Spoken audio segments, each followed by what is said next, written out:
ماشاء اللہ لا حول ولا قوۃ الا باللہ العلی العظیم رب اشرح لی صدری ویسر لی امری واحلل عقدۃ من لسانی یفقہوا قولی اعوذ باللہ من الشیطان الرجیم بسم اللہ الرحمن الرحیم الحمد للہ رب العالمین الصلاة والسلام على اشرف الانبیاء والمرسلین ابی القاسم محمد اللہم صلی علی محمد وآل محمد وآلہ الطیبین الطاہرین المعصومین ولعنۃ اللہ علی اعدائہم اجمعین اما بعد فقد قال اللہ تبارک و تعالی فی قرآن الکریم اعوذ باللہ من الشیطان الرجیم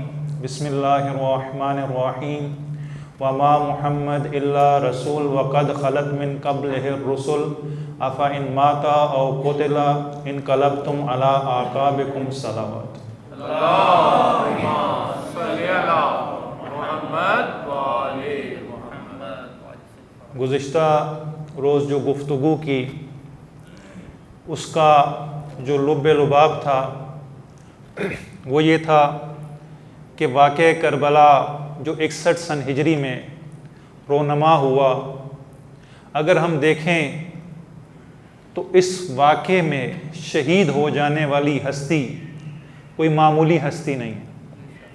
نواسہ رسول، فرزند بطول، اتنی بے دردی سے کربلا کے میدان میں شہید کر دیے جاتے ہیں۔ آئے یہ معمولی واقعہ تھا؟ اس کی وجہ کیا تھی؟ علت کیا تھی؟ سبب کیا تھا؟ یہ واقعہ رونما کیوں ہوا؟ عرض کیا کہ دو جواب اس کے دیے جاتے ہیں۔ ایک جواب تو بڑا سادہ سے جان چھڑا لی جاتی ہے کہ مشیت خدا تھی، خدا یہ چاہتا تھا، اور جو خدا چاہتا ہے وہی ہوتا ہے۔ خدا نے پہلے سے طے کر لیا کہ امام حسین نے شہید ہونا ہے، لہٰذا جو وہ بہت ساری پیشگوئیاں پیغمبر کی زبانی بیان کر دی گئیں۔ اور فقط اسی مورد میں نہیں، یہ یاد رکھیے کہ یہ جو پیشگوئی ہے، یہ جو نظریہ جبر ہے، مشیت الہی کا نظریہ، یہ فقط کربلا کے مورد میں نہیں ہے، البتہ شروع یہیں سے ہوتا ہے۔ اس کا آغاز واقعہ کربلا سے ہوتا ہے، عقیدہ جبر کا، کیونکہ معمولی واقعہ نہیں ہے۔ امام حسین جیسی ہستی کو کربلا کے میدان میں پیاسا شہید کر دینا کوئی معمولی بات ہے، معمولی شخصیت ہے۔ لہذا کیا کیا جائے؟ اب اس قتل کو کون اپنی گردن پر لے؟ کہا کہ خدا سے بہتر کون؟ خدا کی گردن پہ ڈال دیں، جان چھڑا لیں۔ یہ خدا نے کیا، خدا چاہتا تھا، خدا نے قتل کروا دیا۔ ان اللہ شاء ان یراک قتیلا، خدا یہ چاہتا تھا کہ امام حسین علیہ السلام شہید ہو جائیں۔ اور پھر فقط یہی نہیں، بلکہ تاریخ کے ہر واقعے کو اسی نقطہ نظر سے توجیہ کی گئی۔ جی فلاں واقعہ کیوں ہوا؟ خدا یہ چاہتا تھا۔ فلاں لڑائی کیوں ہوئی؟ خدا یہ چاہتا تھا۔ فلاں شخص نے فلاں کام کیوں کیا؟ خدا چاہتا تھا۔ یہاں پر باقاعدہ ایک نظریہ اور عقیدہ جبر وجود میں آیا، ایک مکتب وجود میں آیا۔ وہ مکتب کا کہنا یہ تھا ہماری تو کوئی غلطی نہیں ہے، یہ تو خدا نے کیا ہے۔ کیوں انہوں نے خدا پر ڈالا؟ ایک تو یہ کہ جو بھی جرم اور جنایت کریں کوئی اس کا سراغ نہ ڈھونڈے کہ یہ جرم اور جنایت کیا کس نے، اس کا سبب کیا تھا، اس کا عامل کیا تھا۔ جب خدا کے کندھے پہ ڈال دیں گے، اب خدا سے کون پوچھے؟ خدا تو آپ سے پوچھ سکتا ہے، لیکن آپ خدا سے نہیں پوچھ سکتے، لہٰذا یہ آپ نہیں کر سکتے۔ بڑی آسانی سے جان چھڑا لی۔ دوسرا کام، اس کا فائدہ کیا ہوا کہ حکومت کے قدم مضبوط ہو گئے۔ کسی کو حق حاصل نہیں ہے ہماری حکومت کے خلاف بات کرے۔ بنو امیہ نے اس عقیدے کی ترویج اسی لیے کی کہ ہم اپنی مرضی سے جو چاہیں کریں، جو ظلم و ستم کریں، جو جنایت کریں، لوگوں کو یہ حق حاصل نہ ہو کہ وہ ہم سے سوال کریں کہ آپ نے یہ کام کیا کیوں۔ اگر کوئی پوچھے گا تو ہم کہیں گے یہ تو خدا نے کیا، خدا یہ چاہتا تھا. اور پھر اسی عقیدے اور نظریے کے مطابق احادیث گھڑنا شروع کر دیں. کہا کہ اگر ایک کالا غلام بھی تم پر مسلط ہو جائے نا، اس کی اطاعت کرنی ہے. اگر تم نے بغاوت کی نا، اگر تم نے اس کے خلاف کوئی بات کی، اسے کچھ نہیں ہوگا، تم کافر، تم دین اسلام سے خارج، تم نے گویا خدا کی مخالفت کی ہے. یعنی ایک فاسق و فاجر کی نافرمانی، بغاوت کرنا وہ بھی آپ کے لیے جائز نہیں ہے. کیوں؟ اس لیے کہ اس کو خدا نے بنایا ہے، یہ حق اب اس کو خدا نے دے دیا حکومت کا، لہذا آپ اس کے خلاف کچھ بھی نہیں کر سکتے. لہذا آپ دیکھیں کہ تاریخ میں جتنے بھی واقعات ہوئے کہ جن کا ان کے پاس جواب نہیں ہے، اس کے لیے انہوں نے کیا کیا؟ عقیدہ جبر گھڑ دیا. اور باقاعدہ آپ کو تیسری چوتھی صدی میں ایک کتاب نظر آتی ہے الفتن کے نام سے، نعیم ابن حماد کی. اس کتاب کا کام کیا ہے؟ اس نے تمام تاریخی واقعات کو جو پیغمبر کے دور میں، پیغمبر کے دور کے بعد، صحابہ کی آپس کی لڑائیاں، ایک دوسرے کی قتل و غارت، یہ تمام مسائل انہوں نے پریڈکشن کی صورت میں پیش کر دیا کہ جی پیغمبر نے پہلے سے کہا تھا کہ یہ ہونا ہے. جب پہلے سے کہہ دیا ہونا ہے تو اب تو سوال ہی نہیں بنتا کہ یہ کیوں ہوا. کوئی سوال کرے گا؟ نہیں کرے گا. آپ سوال نہیں کر سکتے یہ کیوں ہوا. جبکہ دوسرا نقطہ نظر یہ کہ نہیں، ہم اس کو فلسفہ تاریخ کی نظر سے دیکھیں گے، اس کو علمی نقطہ نظر سے دیکھیں گے، اس کو سائنس کے نقطہ نظر سے دیکھیں گے. وہ کیا؟ ہر واقعے کا کوئی نہ کوئی سبب ہوتا ہے، بغیر سبب کے کوئی واقعہ نہیں ہوتا. آپ کوئی واقعہ اٹھا کے دیکھ لیں تاریخ میں، جتنی جنگیں ہوئے، انقلاب ہوئے، الا ماشاء اللہ واقعات ہیں آپ کے سامنے.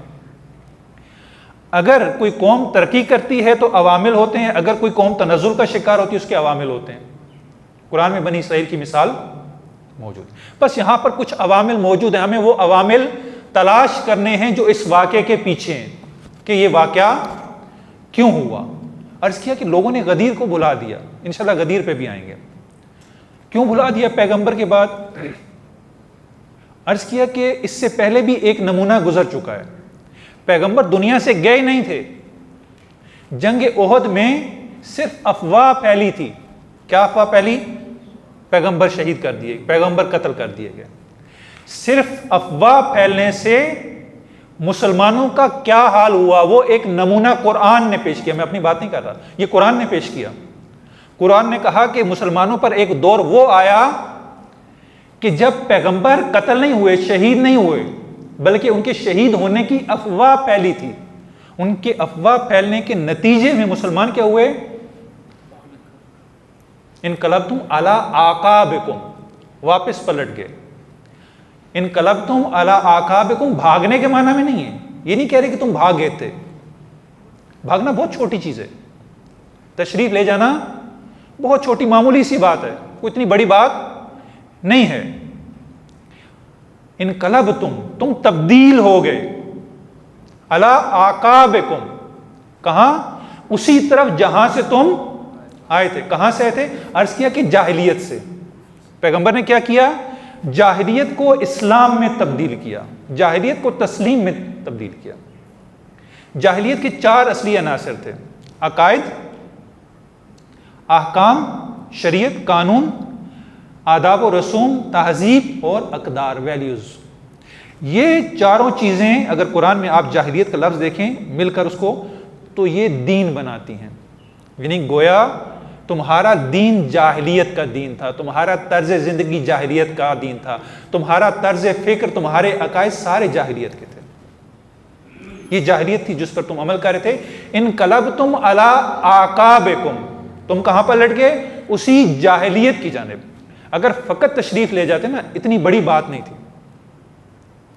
قرآن نے بڑے سخت لفظ استعمال کیے، کہا کہ تم پلٹ گئے اسی کی. یہ ایک نمونہ تھا، یہ ایک واقعہ جو ہوا یہ ایک ڈیمو تھا لائیو جو قرآن نے پیش کیا کہ مواظب ہو جو، ہوشیار رہو کہ پیغمبر جب دنیا سے جائیں تو تمہاری دوبارہ یہی حالت نہ ہو. یہ مذمت کی جا رہی ہے مسلمانوں کی کہ ایسا نہ ہو پیغمبر تم سے اٹھ. کیوں؟ اس لیے کہ مسلمانوں نے یہ کام کیا تھا. لوگوں نے پوچھا کہ یہاں کیوں بیٹھے ہو؟ کہا کہ جب پیغمبر چلے گئے تو ہم کیا کریں، ہم نے اب کیا کرنا؟ کہا پیغمبر مرے، خدا تو زندہ ہے، خدا تو نہیں مرا، خدا تو زندہ ہے، لہذا خدا کے لیے لڑو۔ اور اسی لیے قرآن نے کتنی تاکید کی، ان ماتا او قتل، اگر وہ مر جائیں یا قتل کر دیے جائیں، شہید کر دیے جائیں، تمہیں یہ نہیں دیکھنا کہ پیغمبر، تمہیں خدا کو دیکھنا ہے۔ پیغمبر تمہیں تعلیمات دے چکے ہیں جو دینی تھی اس وقت تک، تمہیں خدا کو ماننا ہے۔ تم پیغمبر کے کہنے سے مان رہے تھے، اور پیغمبر جب کہیں گے تو تم چھوڑ دو گے؟ نہیں، تم نے خدا کو مد نظر۔ یہ مشکل تھی جو اصلی اس دور میں ہوئی۔ اب ہم آتے ہیں ایک اور بحث کی طرف۔ اب کہا یہ جاتا ہے، احادیث بھی اس بارے میں بیان کی جاتی ہیں کہ جو پہلی صدی تھی یہ خیر القرون ہے۔ آج 1400 صدیاں گزر چکی ہیں، 15ویں صدی جاری ہے۔ 15 صدیوں میں جو بہترین صدی ہے وہ کون سی ہے؟ پہلی صدی۔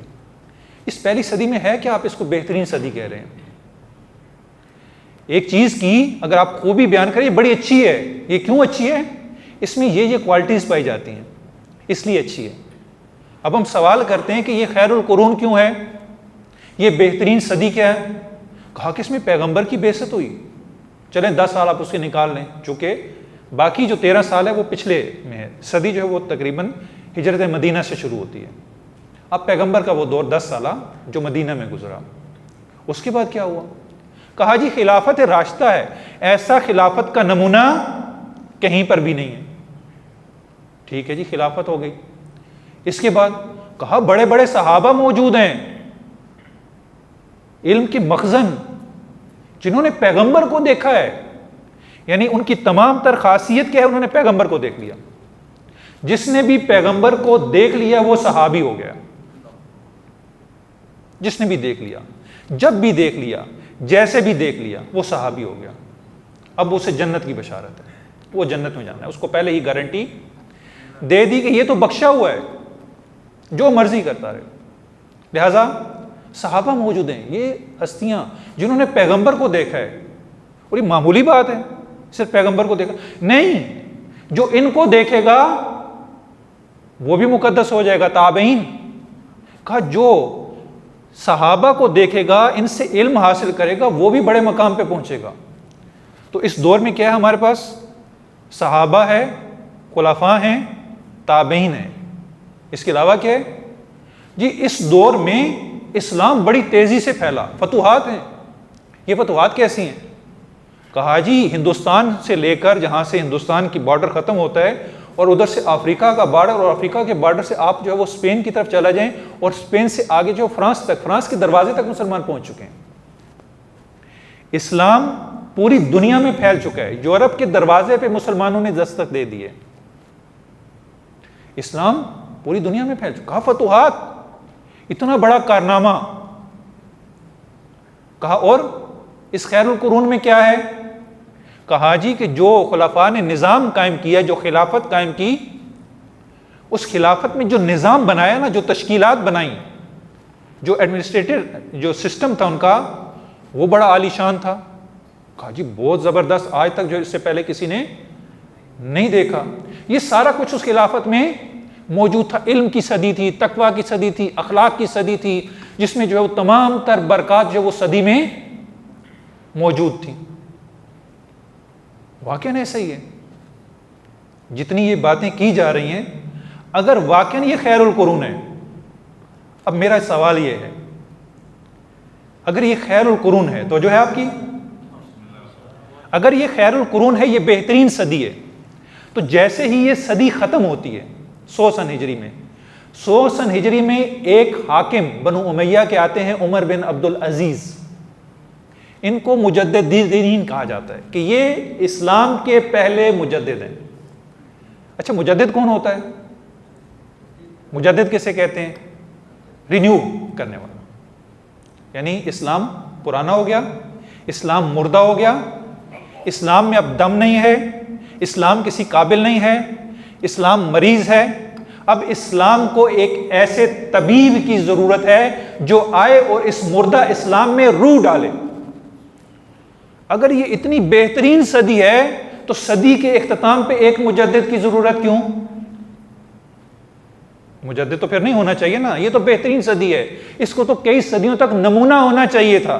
یہ کیسی نمونہ صدی ہے کہ پہلی صدی کے آخر میں یہ مردہ ہو رہی ہے، ابھی اس نے 100 سال پورے نہیں کہ بستر پہ لیٹ گئی ہے، یہ کیسی صدی ہے؟ اچھا اس صدی میں اور کیا ہوا؟ جی اسلام پھیلا۔ اسلام جو ہے وہ کمیت کے لحاظ سے بہت زیادہ پھیل گیا، اس نے سرزمین کے لحاظ سے، ٹیریٹری کے لحاظ سے پوری دنیا پر تقریباً چھا گیا، افریقہ میں، برصغیر تک، اور ادھر سے یورپ تک پہنچ گیا۔ لیکن اگر آپ کیفیت میں دیکھیں، کیفیت اس کی زیرو ہے۔ جو لوگ اسلام لے کر آئے ان کا اسلام کس کیفیت کا ہے، کوالٹی کیا ہے؟ عادتیں تو ان کی وہی ہیں۔ کیوں؟ فرق کیا تھا؟ جو پیغمبر نے اسلام پھیلایا تھا اور جو بعد میں پھیلایا گیا۔ جو پیغمبر نے اسلام پھیلایا تھا وہ کردار کے زور پہ تھا، جو بعد میں اسلام پھیلا وہ تلوار کے زور پہ تھا، اس میں وہ کیفیت نہیں جس کی وجہ سے یہ ساری مشکلات پیدا ہوتی ہیں۔ اس کے بعد آپ کہتے ہیں تشکیلات، نظام حکومت، ٹھیک ہے جی مان لیتے ہیں ریاست مدینہ اور آپ کا ایک ماڈل ہے۔ میرا سوال یہ ہے آج کے دور میں آپ یہ بتائیں کہ اگر آپ کو کوئی یہ کہے کہ ٹھیک ہے آپ آئیے اسلامی حکومت تشکیل دیجیے، آپ کے پاس وہ معیارات کیا ہیں حکومت تشکیل دینے کے؟ وہ بنیادیں کیا ہیں، فاؤنڈیشن کیا ہے، وہ اصول کیا ہیں جن کی بنا پر آپ ایک اسلامی نظام خلافت تشکیل دے سکتے ہیں؟ آپ جا کے اٹھا کے کتابیں پڑھ لیں، جو پولیٹیشین ہیں جنہوں نے اسلامی سیاسی نظریہ پیش کرنے کی کوشش کی، آپ یقین کیجئے کسی نے بھی اسلام کا نظریہ سیاست صحیح معنوں میں بیان ہی نہیں کر سکے۔ وہ جو نظریے بیان ہوئے وہ قابل عمل ہی نہیں ہیں۔ یہ نظام سیاست آج دنیا میں رائج نہیں ہو سکتا، اور مزے کی بات یہ کہ ہر بندے نے اپنا نظام سیاست پیش کیا۔ سید قطب کا اپنا نظام سیاست ہے، مودودی صاحب کا اپنا نظام خلافت ہے، ڈاکٹر اسرار کا اپنا نظام خلافت ہے، طاہر القادری صاحب کا اپنا نظام خلافت ہے، پرویز کا اپنا نظام خلافت ہے، غامدی صاحب کا اپنا نظام خلافت ہے۔ ایک ہی مکتب میں اتنے سارے نظام خلافت، آپ کس کو اڈاپٹ کریں گے؟ آپ کس کے پیچھے جائیں گے؟ آپ کے پاس کچھ صورت ہے اس خلافت کو آج نافذ کرنے کی، رائج کرنے کی؟ پھر یہ خلافت کا نظام کیسا ہوا؟ آج کے دور میں آپ سے پوچھا جاتا ہے کہ اس کی عملی شکل دکھائیں ہمیں، آپ کے پاس اسلام کو نافذ کرنے کی کوئی عملی شکل، کوئی اصول، کوئی عطا، انہوں نے انکار کر دیا۔ آپ کے ایسے دانشور ہیں، شبلی نعمانی کو آپ دیکھیں، کہتے ہیں اسلام میں حکومت کا کوئی تصور نہیں ہے، یہ تو پیغمبر کو جو ہے وہ موقع مل گیا اور 4 بندے اکٹھے ہو گئے، حکومت بن گئی سو بن گئی، ورنہ کوئی تصور حکومت کا نہیں ہے۔ اسی طریقے سے اور بہت سارے ان کے دانشور ہیں، کہتے ہیں اسلام میں حکومت کے کوئی اصول موضوع ہی نہیں ہے، حکومت تو دور کی بات ہے، حکومت کے کوئی اصول ہوتے ہیں، یہ اصول ہی نہیں ہیں۔ یعنی آپ کی حکومت بھی نافذ عمل آج کے دور میں نہیں ہے، آپ حکومت کے قائل ہی نہیں ہے، جو قائل ہیں ان کے پاس کوئی واضح نقشہ ہی نہیں ہے۔ یعنی نقشہ ہی نہیں ہے تو آپ کے پاس یہ سارا جو میٹیریل ہی کہاں پہ کھڑا کریں گے؟ آپ کہیں پہ بھی کھڑا نہیں کر سکتے۔ اچھا اب آئیے دوسری طرف، امیر المومنین کی حکومت کتنے سال رہی؟ کتنے سال رہی؟ 4 سال کچھ۔ آیا امیر المومنین نے کوئی حکومت کا نقشہ پیش کیا؟ کوئی نظام حکومت امیر المومنین کا موجود ہے؟ موجود ہے۔ امیر المومنین کی اگر آپ حکومت کو لیں تو آپ کو حکومت کے وہ اصلی اسلامی قرآنی اصول ملیں گے۔ اگر آپ مدیریت کرنا چاہتے ہیں، آج آپ امیر المومنین کی حکومت سے مدیریت کے اصول اخذ کر سکتے ہیں۔ امیر المومنین نے ایک خط لکھا جناب مالک اشتر کے نام، جب حکومت ان کو گورنر بنایا تو ان کو وہ خط دے کر بھیجا کہ آپ جائیے اور یہ حکمرانی کے اصول ہیں، اور آج آپ کو معلوم ہے وہی خط یونائٹڈ نیشن کے چارٹر میں وہاں پہ موجود ہے۔ آج یونائٹڈ نیشن نے اس کو تسلیم کیا ہے کہ اگر حکومت کرنی ہے تو حکومت کے اصول وہی ہیں جو مالک اشتر کو امیر المومنین نے لکھ کے دی۔ معمولی بات ہے، کتنا بڑا افتخار ہے تشیع کا. اور اس میں امیر المومنین نے کبھی وہ خطبہ وہ مکتوب پڑھ کے دیکھیے. امیر المومنین نے ایک گورنر اور حاکم سے لے کر ایک جو محروم طبقہ ہے سب کے حقوق بیان کیے کہ حکومت کرنی کیسے, حکومت کہتے کیسے ہیں. اور آج بھی آپ دیکھ لیں نہج البلاغہ ایسی معجزہ نما کتاب ہے کہ یونیورسٹی میں پڑھائی جاتی ہے. اس سے بڑا معجزہ کیا ہوگا کہ اہل سنت کے مدارس میں بلاغت سیکھنے کے لیے نہج البلاغہ پڑھائی جاتی ہے. یعنی آپ کے پاس بلاغت پڑھانے کے لیے کوئی اور کتاب نہیں ہے, آپ کو مجبوراً نہج البلاغہ کی طرف جانا پڑتا ہے. دنیا کی یونیورسٹیز میں امریکہ میں ایک کورس ہوتا ہے مینجمنٹ کا, ideas and issue in management sciences. اس میں باقاعدہ اس کورس میں ابھی پچھلے چند سالوں تک بھی ایسا ہی تھا کہ نہج البلاغہ باقاعدہ ریفرنس بک کے طور پہ شامل تھی کہ آپ یہ بک جو ہے وہ اگر کسی نے مینجمنٹ پڑھنی ہے تو یہ کتاب جا کر دیکھیں. ایسے اصول جو مینجمنٹ کے نہج البلاغہ میں موجود ہیں, معمولی کتاب نہیں ہے. اور جتنی بھی کوشش کی گئی کہ امیر المومنین کو خلافت تک نہ آنے دیا جائے, لیکن امیر المومنین بہرحال خدا کی کرنی ایسی ہوئی کہ خلافت تک آ گئے. ان کی خلافت کی بھی مشکلات کھڑی کی گئیں, لیکن امیر المومنین نے اس کانٹوں کی سیج پر حکومت کی اور وہ اصول دنیا کو دیے. اور آج بھی دیکھیں کہ پوری دنیا میں اگر کسی کی دلوں پر حکمرانی ہے تو وہ مولا علی ہیں. کسی دور میں کہا جاتا ہے کہ ایران میں ایک شہر کا گورنر بنا, ایک خطے کا حاکم بنایا گیا. جب حاکم بن گیا تو اب رسم یہ تھی کہ لوگ آتے تھے اور آ کر کیا کرتے تھے, اس حاکم کو تحائف دیا کرتے تھے. یہ لوگ آئے اور انہوں نے تحائف دینے شروع کر دیا جو دن مقررہ تھا. ایک خطاط بھی تھا جس کا دربار میں آنا جانا تھا. یہ جو خطاط تھا اس نے سوچا کہ آنا جانا تو ہے میرا دربار میں, لیکن میں تو غریب آدمی ہوں, خطاط کی کمائی کتنی ہوتی ہے, میں بادشاہ کو کیا دوں, میں حاکم کو کیا دوں, میرے پاس تو کچھ بھی نہیں ہے دینے کو. بڑا پریشان ہو. پھر اس نے سوچا کہ میرے پاس یہ فن اور ہنر تو ہے, میں اسی فن اور ہنر کو استعمال کروں اور بادشاہ کے لیے ایک ہدیہ لے جاؤں. اس نے کیا کیا, چونکہ حاکم شیعہ تھا, اس نے کہا اس سے بہتر کیا ہو سکتا ہے کہ میں حاکم کے لیے وہ مکتوب خطاطی کر کے لے جاؤں جو امیر المومنین نے جناب مالک اشتر کے نام لکھا. لہٰذا اس نے کیا کیا, بڑا خوبصورت کر کے اپنی پوری مہارت کے ساتھ خطاطی کے ساتھ اس نے وہ مکتوب لکھا اور بادشاہ کی خدمت میں حاضر ہو گیا, پہنچ گیا وہاں پہ. جب اس کی باری آئی تو اس نے تحفہ پیش کیا. اس نے کہا یہ کیا ہے, کہا کہ یہ تو وہ مکتوب ہے جو امیر المومنین نے مالک اشتر کے نام لکھا تھا. کہا اچھا تم سائڈ پہ بیٹھ جاؤ. وہ سارا دن لوگ آتے رہے, تحفے طائف لیتے رہے, یہ بیچارہ ایک سائڈ پہ بیٹھا ہے پریشان بیٹھا کہ مجھ سے خطا کیا ہو گئی, کہ میں نے کیا کیا, کہ بادشاہ نے جو سب کو جو ان کے ساتھ جو بات چیت کر رہا ہے ان سے تحفے طائف لے رہا ہے, لیکن مجھ سے کوئی ایسی غلطی سرزد ہوگی کہ مجھے اس نے سائڈ پہ بٹھا دی. سارا دن بیچارہ بیٹھتا رہا, تماشا دیکھتا رہا. شام ہو گئی, اب مہمان ایک ایک کر کے واپس جانے لگے. جب سب واپس چلے گئے اور بادشاہ کے پاس خلوت ہو گئی, اس نے بلایا, کہا کہ اس خطاط کو لے آؤ. وہ خطاط آیا. جب خطاط آیا اس نے پوچھا ہاں اب بتاؤ تم کیا لائے ہو. اس نے کہا سرکار میرے پاس اور تو تھا کچھ نہیں, غریب آدمی ہوں, میں نے سوچا کہ آپ امیر المومنین کے ماننے والے ہیں, میں آپ کے لیے یہ خط لکھ کے لے آیا ہوں تاکہ آپ حکمرانی ان اصولوں کے مطابق کریں. تو اس حاکم نے کہا کہ تم مجھے صرف ایک سوال کا جواب دو, اگر یہ اصول اتنے ہی کارآمد ہوتے, توجہ کیجیے گا, اگر یہ اصول اتنے ہی کارآمد ہوتے تو امیر المومنین خود اپنی حکومت نہ چلا لیتے, اپنی حکومت تو چلا نہیں پائے, یہ اصول ہمارے کس کام کے. اس نے کہا ایک بات تو یہ کہ امیر المومنین کی حکومت اصولوں کی حکومت تھی, انہوں نے اصول قربان نہیں ہونے دیے. دوسری بات میری سنو ذرا, کہا کہ تم مجھے یہ بتاؤ کہ تم نے مجھے خلوت میں کیوں بلایا, سب کے سامنے یہ بات کیوں نہیں کی.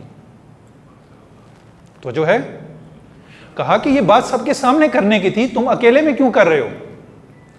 اس نے کہا کہ اس ڈر لگتا ہے کہ میں لوگوں بات نہیں کر سکتا کہ امیر المومنین کی حکومت ناکام حکومت تھی. کہا اس کا مطلب یہ ہے کہ امیر المومنین کی حکومت کامیاب حکومت تھی, اس لیے کہ وہ لوگوں کے دلوں پر حکومت تھی.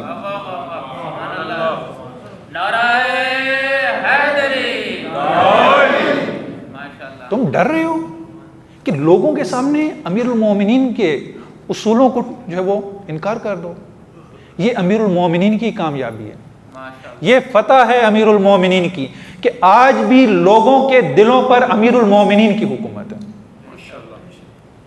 اور کتنی کوشش کی گئی, آپ یقین جانیے تاریخ بھر میں خود پیغمبر کے دور سے, یہ سلسلہ پیغمبر کے دور سے شروع ہوتا ہے, امیر المومنین کے فضائل کو چھپایا گیا, امیر المومنین کی شکایتیں لگائی گئیں, اور جو بھی امیر المومنین کی شکایت لگانے آیا یقین جانیے منہ کی کھا کے واپس گیا. پیغمبر نے پلٹا دیا, کہا علی کی شکایت, تمہاری یہ جرت, علی کو کہہ رہے ہو علی نے یہ کیا, علی نہیں کر سکتے. کہا تمہارے دل میں علی کے خلاف کینہ ہے جو تم یہ بات کر رہے ہو.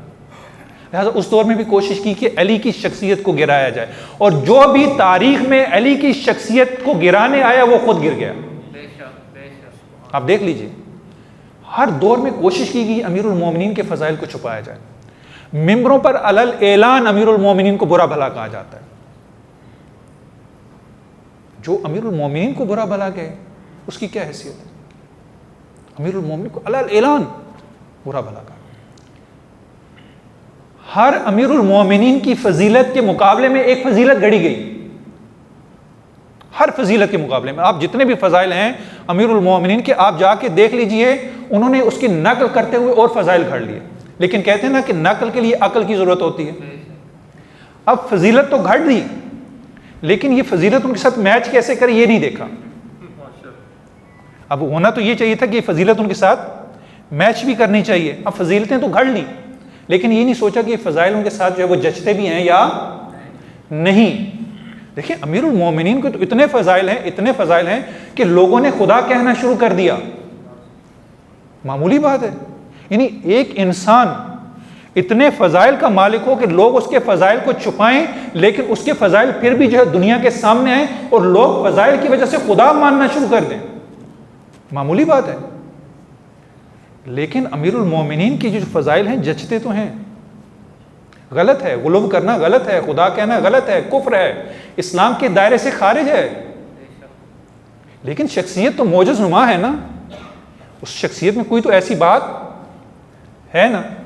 مولانا صاحب تھے, وہ جمعے کا خطبہ دے رہے تھے اور انہوں نے بیان اپنا لوگوں کو سنانا شروع کیا. کہا کہ جو خواتین ہیں میک اپ کرتی ہیں ان کو خدا جہنم میں ڈالے گا, ان کو ایسے بالوں سے پکڑے گا, ایسے جہنم میں ہوں گی, یہ کریں گی وہ کریں گی. ایک لمبا چوڑا انہوں نے لیکچر جو وہ خواتین کے میک اپ پہ دے دیا. اب وہیں پر ایک مولانا صاحب کا مخالف بھی بیٹھا ہوا تھا. اس نے کہا آج بڑا اچھا موقع میسر آیا ہے, آج مولانا صاحب کو پکڑنا ہے, آج نہیں چھوڑنا. وہ فوراً کھڑا ہو گیا. اس نے کہا مولانا آپ جو اتنی مذمت کریں, آپ کی تو اپنی بیوی بھی میک اپ کرتی ہے. اس نے کہا کرتی ہے تو کیا ہو, اس کو جچتا بھی تو ہے.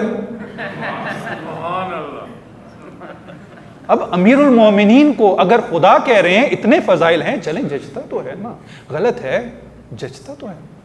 آپ جن کے فضائل بیان کر رہے ہیں, آپ فضائل تو بیان کرتے ہیں, فضیلت نہیں دکھا سکتے. اگر آپ فضائل بیان کرتے ہیں تو اس فضائل کے ساتھ ذرا مجھے فضیلت تو دکھائیے نا. اگر کوئی شخص اس نے پی ایچ ڈی کی ہو, آپ کیا کہتے ہیں ذرا ڈگری دکھائیے, ایسا ہی ہے, بغیر ڈگری کے تسلیم نہیں کرتے. میں کہتا ہوں امیر المومنین کے فضائل ہیں. کیا فضائل ہیں؟ سب سے پہلے اسلام لائے. جی آپ کے پاس سند کیا ہے, ڈگری کیا ہے؟ ہمارے پاس سب مسلمانوں نے کہا ہمارے پاس ایک لمبی فہرست ہے, 60 روایات ہیں. 60 روایات تھوڑی روایات ہیں امیر المومنین کے اول مسلم ہونے کی. اچھا اور کیا فضیلت ہے؟ دعوت ذوالعشیرہ میں پیغمبر نے کہا تھا یہ میرے وزیر اور وصی ہیں. کب کہا تھا؟ یہ جی آپ کی بخاری مسلم, آپ کی مسند احمد ابن حنبل, آپ کی جو ہے وہ مستدرک, ان ساری کتابوں میں یہ درج ہے. اچھا اس کے بعد شب ہجرت امیر المومنین نے جو فداکاری کی اور آیت نازل ہوئی, کہا سند, یہ ساری آپ کی تفاسیر بھری ہوئی ہیں, یہ ساری اسناد ہمارے پاس موجود ہیں. اس کے بعد مدینے میں آ جائیے, ایک جنگ, دوسری جنگ, تیسری جنگ, آپ کی حدیث اور تاریخ کی کتابیں بھری پڑی ہیں. امیر المومنین کی جو بھی فضیلت ہے وہ بغیر سند کے نہیں ہے. تمام فضائل باسناد ہیں اور ایک سند نہیں ہے. یہ تمام جو فضائل ہیں یہ تواتر کے ساتھ ہے, تواتر کا مطلب یہ ہوتا ہے کہ اتنے لوگ اس کو نقل کریں کہ جھوٹ کی گنجائش باقی نہ رہے، کہ اس میں جھوٹ کی کوئی گنجائش باقی نہیں ہے۔ اچھا، مزے کی بات یہ ہے کہ لوگوں نے چھپانے کی بھی کوشش کی، اپنی تئیں یہ کوشش کی گئی کہ امیر المومنین کے فضائل دنیا کے سامنے نہ آنے پائیں، حتیٰ اسی وجہ سے حدیث کو منع کر دی، کہا حدیث نقل نہیں کرنا، حدیث نقل کرو مار پڑے گی، اور مارا، کوڑے سے مارا، کہا کہ حدیث نقل کرنے کی آپ کو اجازت نہیں ہے، حدیث نقل نہیں کرنے دیتے تھے، اور جو بھی حدیث نقل کرتا تھا اگر ان کو پتہ چل جاتا یا ان کے سامنے حدیث نقل ہو جاتی اس کو درے سے پیٹا کرتے تھے۔ ایک صحابی کو حدیث انہوں نے نقل کر دی، انہوں نے کہا کہ گواہ لے کے آؤ، یعنی خلیفہ صحابی سے حدیث کے لیے گواہ مانگ رہے ہیں۔ آپ کہتے ہیں کہ خلیفہ کا اتباع کریں، ہم کرتے ہیں، انہوں نے صحابی کی حدیث کو قبول نہیں کیا، ہم بھی نہیں کرتے۔ کیوں؟ خلیفہ نے ایسا نہیں کیا، ہم بھی نہیں کرتے۔ انہوں نے کہا حدیث لے کے آؤ، گواہ لے کے آؤ۔ وہ بیچارے گئے، اپنی جان کے خوف سے، ایک بندہ تھا، اس نے کہا تمہیں یاد ہے کہ پیغمبر نے فلاں موقع پہ حدیث کی؟ ہاں مجھے یاد ہے۔ کہا آؤ میری جان چھڑاؤ۔ وہ آئے، انہوں نے گواہی دی کہ واقعاً پیغمبر نے یہ بات کی تھی، ان کی جان چھوڑ، انہوں نے خدایا شکر ہے میری جان چھوٹ گئی۔ اچھا، یہی ہستی، یہی شخصیت جو ہر صحابی سے گواہی طلب کرتے ہیں حدیث کے لیے، ہر صحابی جب بھی حدیث نقل کرتا ہے اس سے گواہی طلب کرتے ہیں، لیکن آپ یقین کیجئے میں نے تاریخ پڑھی، تمام وہ موارد میں نے ایک ایک کر کے دقت سے پڑھے، ان کا مطالعہ کیا، میں نے دیکھا کہ جب بھی خلیفہ کو کوئی مشکل پیش آئی، خلیفہ نے اس مشکل کے حل کے لیے مشکل کشا کو بلایا، اور جب بھی مشکل کشا کو بلایا، مشکل کشا نے اس مسئلے کا حل پیغمبر کی حدیث سے دیا، لیکن خلیفہ کی یہ جرت نہیں ہوئی کہ کہا کہ گواہ لاؤ۔ انہوں نے کہا گواہ نہیں، امیر المومنین سے گواہ نہیں مانگا۔ اس کا مطلب ہے کہ صحابہ اور ہوتے ہیں، اہل بیت اور ہوتے ہیں۔ صحابہ وہ ہوتے ہیں جن سے گواہی طلب کی جاتی ہے، اہل بیت وہ ہوتے ہیں جن کی گواہی مانی جاتی ہے۔ عظمت محمد و آل محمد صلوات، صلی اللہ محمد و آل محمد۔ اور تمام کوشش کی گئی کہ امیر المومنین کے فضائل کو چھپایا جائے، اور ہر حدیث کے مقابلے میں ایک حدیث گھڑی گئی، لیکن عرض کیا نا کہ وہ حدیث جچتی نہیں تھی کسی بھی لحاظ سے، اور ایسے بھونڈے طریقے سے انہوں نے وہ جال اور من گھڑت احادیث جو وہ بنائی کہ انسان حیران رہ جاتا ہے کہ انہوں نے کیا کیا۔ ایک صلوات پڑھی بر محمد، اللہم صلی اللہ محمد و آل محمد۔ ایک مشہور حدیث جو آپ نے سن رکھی ہے کہ پیغمبر نے امیر المومنین کے بارے میں یہ فرمایا تھا، انا مدینۃ العلم و علی بابھا۔ اب یہ حدیث ہے، بہت مشہور ہے شیعہ سنی کے ہاں، اور سب نے اس کو نقل کیا، کسی نے بھی اس نے شک اور تردید نہیں کی۔ اب انہوں نے اس حدیث میں اضافہ کیا، وہ اضافہ کیا تھا؟ کہا کہ فلاں جدران ہوا، فلاں سقف ہوا، پیغمبر نے شہر بنایا تھا، اس کی دیواریں بنائی، انہوں نے دیواروں کے اوپر جو ہے پوری عمارت کھڑی کر دی، لیکن انہوں نے اس عمارت کی بنیادیں جو ہے وہ بڑی کمزور بنائی۔ عمارت تو بنا دی لیکن جو بنیادیں تھیں وہ ریت کی تھیں، وہ بڑی جلدی جو ہے وہ گر گئی۔ کہا کہ فلاں دیواریں ہیں، فلاں سقف ہے، فلاں پرنالہ ہے، فلاں یہ ہے، فلاں وہ ہے، سب کو اس حدیث میں انہوں نے شامل کرنے کی کوشش کی۔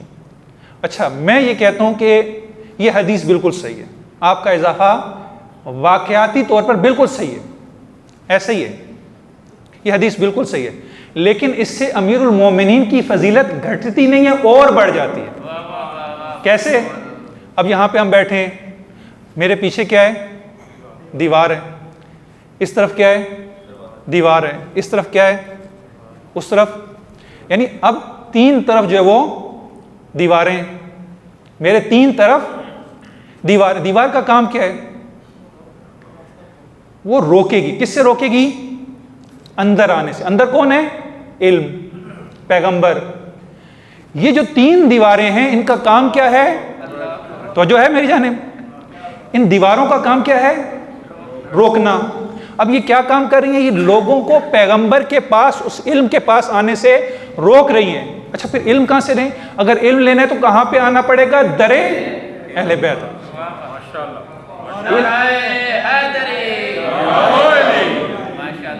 علم باب العلم سے ملے گا، دیواروں کو کراس کر کے دروازے پہ آنا پڑے گا، دروازے پہ آئیں گے تو علم ملے گا، ورنہ علم نہیں ملے گا۔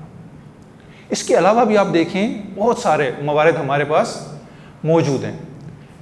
تمام تر کوششوں کے باوجود اگر ہم دیکھیں تو امیر المومنین کے فضائل کے بارے میں جو ان کے محدثین کے اقوال ہیں، مثلا امام احمد ابن حنبل کہتے ہیں جتنے صحیح السند فضائل امیر المومنین کے کسی کے نہیں، کسی کے نہیں، ایسے فضائل کسی کے نہیں، صحیح السند، اور باقیوں کے فضائل کہا اس میں من گھڑت اور جعلی فضائل بہت زیادہ ہیں۔ اور اس کے علاوہ بہت سارے لوگوں نے اعتراف کیا۔ ان کے ایک محدث ہیں ہمارے معاصر، کچھ عرصہ پہلے گزرے ہیں، وحید الزمان، جنہوں نے بخاری کی شرح کی اردو میں بخاری کی بہترین شرح جو وحید الزمان کی ہے، یہ اہل حدیث ہیں۔ انہوں نے جب امیر المومنین کے فضائل بخاری میں ذکر کیے نا، تو وہاں پہ جب ذکر کیے تو نیچے ایک جملہ لکھا، کہا کہ ان سب فضائل کو اگر دیکھا جائے تو اس کا نتیجہ یہ نکلتا ہے کہ امیر المومنین باقی تمام لوگوں سے افضل ہے۔ اچھا، اب انہیں پتہ یہ بات تو میں نے کہہ دی، لیکن پھر جو ہے وہ مجھ پہ الزام نہ لگ جائے، پھر جو ہے میرے خلاف جو ہے کوئی FIR نہ ہو جائے، میرے خلاف جو ہے وہ کوئی کھڑا نہ ہو جائے، یہ تم نے کیا بات کی؟ کیونکہ امیر المومنین کے فضائل سے تکلیف بڑی ہوتی ہے، چبھن بڑی ہوتی ہے، اور یہ آج سے نہیں، یہ قدیم سے ہے کہ جب بھی کسی نے امیر المومنین کے فضائل نقل کی، کہا یہ رافضی ہے، یہ شیعہ ہے، یہ دین سے خارج ہے۔ اور آپ یقین کیجئے کہ جو بھی علم رجال بنایا گیا، علم رجال بنانے کی وجہ یہی تھی کہ جو شیعہ راوی ہیں جو فضائل کی احادیث نقل کرتے ہیں، ان کو حدیث کی کتابوں سے نکال دیا جائے۔ یہ علم رجال سارا کا سارا بنایا اسی لیے تھا کہ اہل بیت کے فضائل احادیث کی کتابوں میں نہ آ سکیں۔ اچھا، اب انہیں پتا تھا کہ میں نے بات تو کر دی، لیکن یہ بات ہضم ہونے والی نہیں ہے۔ اب نیچے انہوں نے ایک جملہ لکھا، بڑا پیارا جملہ، انہوں نے کہا واللہ، واللہ خدا کی قسم، علی ما نقول و شاہد، خدا کی قسم یہ جو میں نے کہا ہے نا، خدا اس پر شاہد ہے کہ امیر المومنین باقی تمام لوگوں سے افضل ہیں، اور میں کسی ڈرنے والے سے ڈرتا نہیں ہوں۔ ہاں، جو کہتے ہو کرتے رہو، جو حق تھا وہ میں نے بیان کر دیا۔ اسی طریقے سے بہت سارے آپ ان کے علماء دیکھیں، انہوں نے اعتراف کیا امیر المومنین کی افضلیت کا۔ شاہ ولی اللہ محدث دہلوی بہت بڑی شخصیت ہیں اہل سنت کی، وہ بھی برصغیر کے مجددین میں شمار ہوتے ہیں، یعنی مجدد الف ثانی کے بعد شاہ ولی اللہ کا جو نمبر آتا ہے۔ ان کی ایک کتاب ہے فیوض الحرمین، چونکہ یہ صوفی تھے، آپ کو پتہ ہے کہ صوفیوں پر جو وہ نازل ہوتا ہے وہ سلسلہ الہام کا، کشف کا، شہود کا، تو انہیں جب مکہ اور مدینہ میں تھے، دو شہروں میں، تو ان کے اوپر جو وہ نازل ہوا کچھ، اب وہ نازل آدھا ٹھیک ہوا آدھا غلط ہوا، انہوں نے خود اس کا اعتراف بھی کیا۔ کہتے ہیں کہ امیر المومنین کے جو فضائل ہیں، کہتے ہیں کہ اگر، توجہ کیجئے گا، اگر میری عقل اور فکر کو تنہا چھوڑ دیا جائے، یعنی کیا؟ اگر میری عقل اور فکر کو تنہا چھوڑ دیا جائے تو وہ یہ فیصلہ کرتی ہے کہ امیر المومنین دوسروں سے افضل ہیں۔ یعنی اگر میں آزادانہ فیصلہ کروں، لیکن پھر نیچے جا کے انہوں نے کہا کہ نہیں، لیکن میرا مذہب مجھے اس چیز کی اجازت نہیں دیتا، اور وہ مجھے جو اوپر سے چیز آئی تھی کہ نہیں ایسا جو ہے وہ تم نے عقل اور فکر کی بات نہیں سننی، تم نے وہ بات سننی ہے جو عقل کے خلاف ہو، لہٰذا انہوں نے دوسری طرف وہاں پہ چلے گئے۔ اب یہ امیر المومنین کی حکومت تھی۔ اچھا، اس کے بعد آپ دیکھ لیں کیا ہوا اسلام میں۔ واقعہ کربلا بعد میں، ابھی وہاں تک پہنچتے ہیں، خلیفہ دوم کو قتل کر دیا جاتا ہے۔ کیوں؟ مسئلہ کیا ہے؟ ایک شخص آتا ہے، آ کے اپنا فیصلہ پیش کرتا ہے، اور خلیفہ جو حکم کرتے ہیں، فیصلہ کرتے ہیں، اس کو فیصلہ پسند نہیں آتا، وہ کہتے ہیں آپ نے میرے ساتھ انصاف نہیں کیا، عدالت سے کام نہیں لیا، عدالت نہ کرنے کی بنا پر وہ خلیفہ کو قتل کر دیتا ہے۔ اس کا الزام کیا ہے؟ کہ خلیفہ نے انصاف اور عدل نہیں کیا۔ اس کے بعد تیسرے خلیفہ آ جاتے ہیں، تیسرے خلیفہ کو بھی قتل کر دیا جاتا ہے۔ الزام کیا ہے؟ انہوں نے انصاف نہیں کیا، انہوں نے طلقاء کو حکومت دے دی، انہوں نے اپنے بندوں کو نوازنا شروع کر دیا، کہا یہ بھی قتل۔ اگر یہ خیر القرون ہے،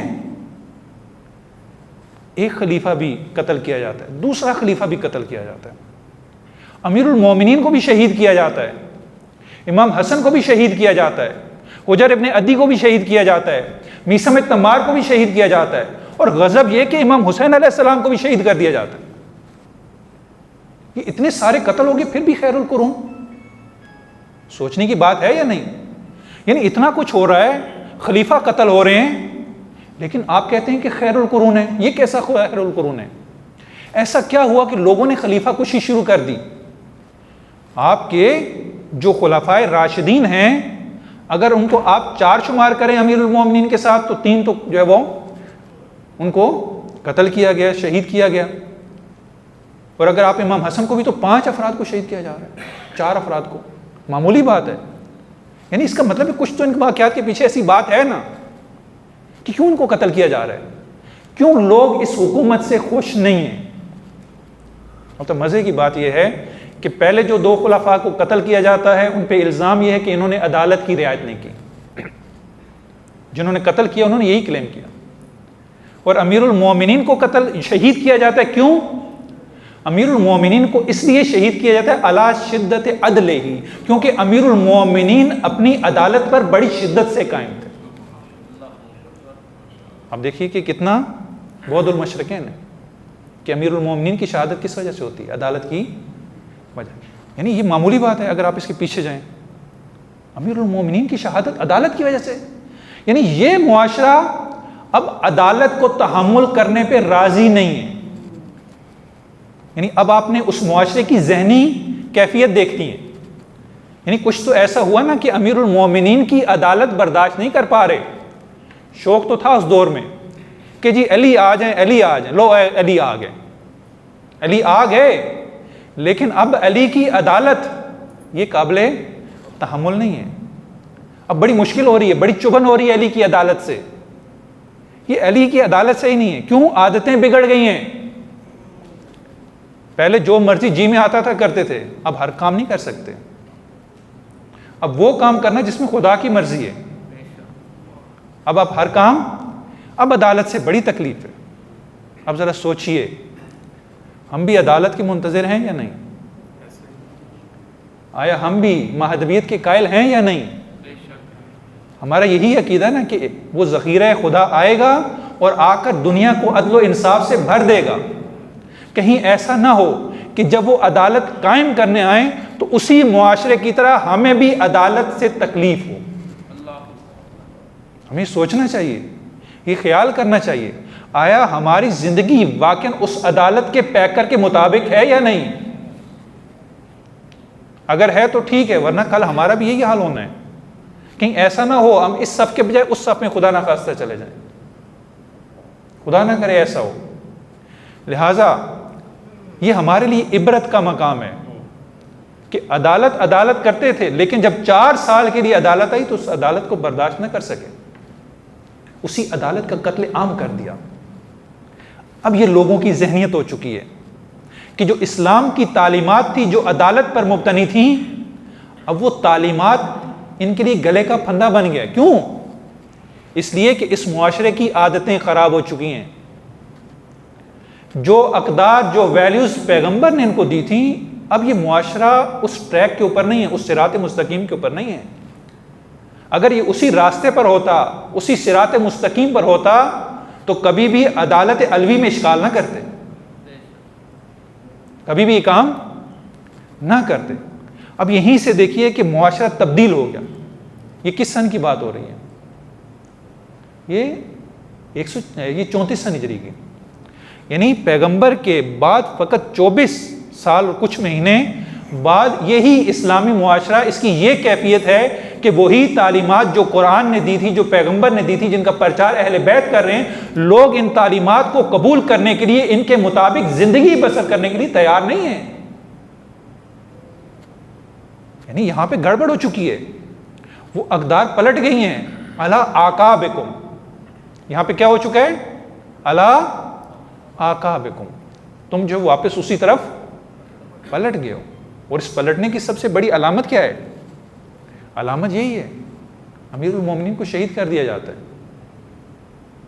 اس سے بڑی علامت، غدیر تو بعد کی بات ہے نا، آپ نے غدیر کو بھلایا سو بھلایا، وہ تو ایک جو آپ نے خطا کی وہ تو اپنی جگہ اس کی سزا، لیکن آج علوی حکومت آپ کو مل گئی، آپ کو تو قدر کرنی چاہیے تھی، آپ کو خدا کا شکر ادا کرنا چاہیے تھا، جیسے آپ نے آغاز میں کیا تھا. آپ نے کہا آج ہم نے وہ نماز پڑھی جو ہم پیغمبر کے پیچھے پڑھا کرتے تھے. یعنی امیر المومنین کی نماز نے رسول اللہ کی نماز کی یاد دلا دی، لیکن جب امیر المومنین کی عدالت کی باری آئی، اب انہیں رسول اللہ کی عدالت پسند نہ آئی. اب یہاں سے معاشرہ تبدیل ہونا شروع ہو گیا. اب اس نے یہ سفر پہلے سے تھا. انشاءاللہ ہم واپس غدیر کی طرف پلٹیں گے. یہ سفر کا جو ہے وہ ایک مرحلہ ہے. وہ سفر جو غدیر کے بعد شروع ہوا، اس معاشرے نے کیا، جو ٹریک سے اترا، آج اس نہج پر پہنچ گیا کہ جب وہی عدالت نبوی قائم ہو رہی ہے عدالت علوی کے نام سے، تو انہیں وہ قبول نہیں ہے، جس کو اپنانے کے لیے تیار نہیں ہے.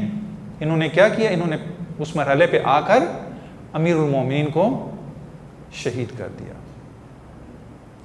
اور صرف ایک علی شہید نہیں کیا، یہی واقعات، یہی اسباب، یہی عوامل باعث بنے کہ کربلا میں 18 علی شہید کیے گئے. یہ ایک علی کی شہادت نہیں ہے، 18 علی ہیں. اور کیسے علی؟ ایک سے ایک خوبصورت. ایک کو قمر بنی ہاشم کہا جاتا تھا، باقی بھی چاند سے کم نہیں تھے. جب امام زین العابدین علیہ السلام گریا کرتے تھے، کثرت سے گریا کیا کرتے تھے، ایک شخص آیا، کہا مولا اتنی کثرت سے کیوں گریا کرتے ہیں؟ اس گریے کی وجہ کیا ہے؟ کہا یعقوب کا ایک یوسف چلا گیا تھا اور یعقوب کو معلوم تھا وہ زندہ ہے. یعقوب روتے روتے آنکھیں سفید ہو گئی تھی. کربلا میں میرے 18 یوسف شہید کر دیے گئے. 18 علی شہید ہوئے. ان میں سے ایک علی ایسا تھا جو شبیہ پیغمبر تھا، جو باپ کی آس تھا. جب بیٹا جوان ہوتا ہے نا تو باپ کو حوصلہ ہوتا ہے. جب بیٹا سینہ تان کے چلتا ہے نا تو یہ باپ کا سینہ چوڑا ہو جاتا ہے. بیٹے کو دیکھ کے باپ جیتا ہے. دیکھتے دیکھتے باپ کی آنکھیں نہیں تھکتی بیٹے کو دیکھتے ہوئے، اور بیٹے کی تعریفیں کرتے لوگوں، میرا بیٹا ایسا ہے، میرا بیٹا ایسا ہے، میرے بیٹے نے یہ کر دیا، میرے بیٹے نے وہ کر دیا. یہ تو معمولی بیٹوں کی بات ہو رہی ہے. لیکن ایک بیٹا وہ ہے کہ جو معمولی نہیں ہے، جو شبیہ پیغمبر ہے، جو شبیہ رسول ہے. امام فرماتے ہیں جب بھی ہمیں یہ اشتیاق ہوتا کہ پیغمبر کی زیارت کریں، ہم علی اکبر کو دیکھ لیا کرتے تھے. ہم علی اکبر کو دیکھ لیا کرتے تھے. اور جب سالبیہ کے مقام پہ پہنچے نا تو وہاں پر تھوڑی دیر کے لیے امام کو اونگ آ گئی. امام نے گھوڑے پہ بیٹھے بیٹھے کلمہ استرجاع پڑھا، انا للہ و انا الیہ راجعون. جوان بیٹا ہے، باپ موت کا تذکرہ کر رہا ہے. جوان بیٹے سے رہا نہ گیا، کہا بابا جان آپ نے یہ کلمہ استرجاع کیوں پڑھا؟ یہ تو مصیبت کے وقت پڑھا جاتا ہے، ہم پہ ایسی کون سی مصیبت نازل ہو گئی؟ تو امام فرماتے ہیں بیٹا علی اکبر، میں گھوڑے پہ سوار تھا، مجھے تھوڑی دیر کے لیے اونگ آ گئی، میں نے ہاتف غیبی کی صدا سنی کہ یہ کاروان جا رہا ہے اور موت اس کے پیچھے آ رہی ہے. اب دیکھیے گا جوان بیٹے نے جب موت کا تذکرہ سنا نا، اب ان کی حالت کیا ہوئی؟ ایک سوال کیا، موت سے خوفزدہ نہیں ہوئے. پوچھا بابا اولسنا علی الحق، بابا کیا ہم حق پر نہیں ہیں؟ امام نے فرمایا کیوں نہیں بیٹا، ہم حق پر ہیں. تو حضرت علی اکبر نے کہا بابا اگر ہم حق پر ہیں تو کیا فرق پڑتا ہے کہ ہم موت پر جا پڑیں یا موت ہم پہ آ پڑے. میں کہوں گا کس طریقے سے اس باپ نے بیٹے سے موت کا لفظ سنا ہوگا اور کربلا میں کیا کیفیت ہوگی. کہتے ہیں کہ جب مولا علی اکبر چلے نا مقتل کی جانب، امام حسین نے بھیج تو دیا بیٹے کو، جوان بیٹا ہے، لیکن تاریخ کے جملے ہیں بڑی مایوسی سے علی اکبر کو جاتے ہوئے حسین نے دیکھا اور کہا خدایا تو گواہ رہنا، میں اس قوم کی طرف اس جوان کو بھیج رہا ہوں جو خلق میں، خلق میں، منطق میں شبیہ پیغمبر. جناب علی اکبر گئے، میں مختصر کر رہا ہوں، جنگ لڑی، جنگ لڑتے لڑتے 3 دن کے پیاسے تھے، تھک گئے، تھک کر واپس لوٹ کر آئے اور کہا بابا جان پیاس مارے دے رہی ہے، اگر ہو سکے تو مجھے 1 گھونٹ پانی پلا دیجئے. امام حسین نے کہا بیٹا ذرا میرا حلق دیکھو. جب علی اکبر نے امام حسین کا حلق دیکھا تو ایک چیخ ماری، کہا بابا آپ کا حلق تو مجھ سے بھی زیادہ خشک ہے. کہا ہاں بیٹا، جو خدا کے لیے جنگ کرو نانا تمہیں آب کوثر سے سیراب کریں گے. علی اکبر گئے، بڑی جوان مردی سے جنگ لڑی. ایک لعین نے کہا میں اس کے باپ کو اس کے غم میں رلاؤں گا. وہ ملعون آگے بڑھا، اس نے نیزہ علی اکبر کے سینے میں گاڑ دیا. ادھر سے علی اکبر نے صدا دی یا بتا، اے بابا جان میرا سلام ہو. امام حسین بڑی تیزی سے علی اکبر کے لاشے پر پہنچے. جب وہاں پر پہنچے تو کہا الدنیا بعدک لفا، اے میرے اکبر تیرے بعد اب دنیا رہنے کے قابل نہیں ہے. اور وہاں سے بچوں کو بلایا، کہا بنی ہاشم کے بچوں آؤ بھیا اکبر کو اٹھاؤ. الا لعنت اللہ علی القوم الظالمین سیعلم الذین ظلموا ایام قلیل ینقلبون. الہی بحق محمد و آل محمد ہماری اس عبادت کو قبول و منظور فرما، ہمارے گناہان صغیرہ و کبیرہ معاف فرما. الہی بحق محمد و آل محمد جو مریض ہیں انہیں شفاء کامل و عاجل عطا فرما، جو بے اولاد ہیں انہیں اولاد صالح و سالم عطا فرما، جو مقروض ہیں ان کا قرض غیب سے ادا فرما، جو کسی مشکل میں گرفتار ہیں ان کی مشکلات آسان فرما، جو کسی امتحان میں مبتلا ہیں انہیں اس امتحان میں کامیاب فرما. ان بچوں نے جو امتحان دیے انہیں امتحانات میں کامیاب و کامران فرما اور زندگی کے ہر امتحان میں کامیاب و کامران فرما. وطن عزیز کی حفاظت فرما، وطن عزیز کے دشمنوں کو نیست و نابود فرما. الہی بحق محمد و آل محمد ظالمین کو نیست و نابود فرما، امریکہ و اسرائیل کو نیست و نابود فرما، ان کے جو بھی حامیان ہیں ان کو نیست و نابود فرما. الہی بحق محمد و آل محمد ایران کو، لبنان کو فتح نصیب فرما، غزہ کو فتح نصیب فرما. الہی بحق محمد و آل محمد ائمہ اہل بیت علیہ السلام کی تعلیمات پر عمل کرنے کی توفیق عطا فرما. ہمارے ولی حقیقی کا ظہور فرما، ہمیں ان کے انصار میں سے قرار دے. ربنا آتنا فی الدنیا حسنۃ وفی الآخرۃ حسنۃ وقنا عذاب النار. اللہم صلی علی محمد و آل محمد. ایک سورہ فاتحہ تمام مرحومین کے لیے.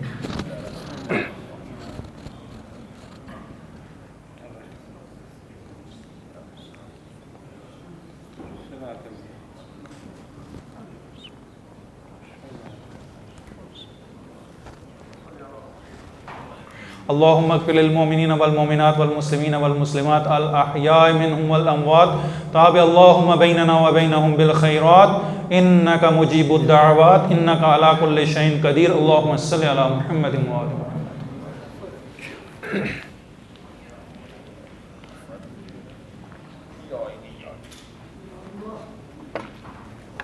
السلام علیکم نبی اللہ.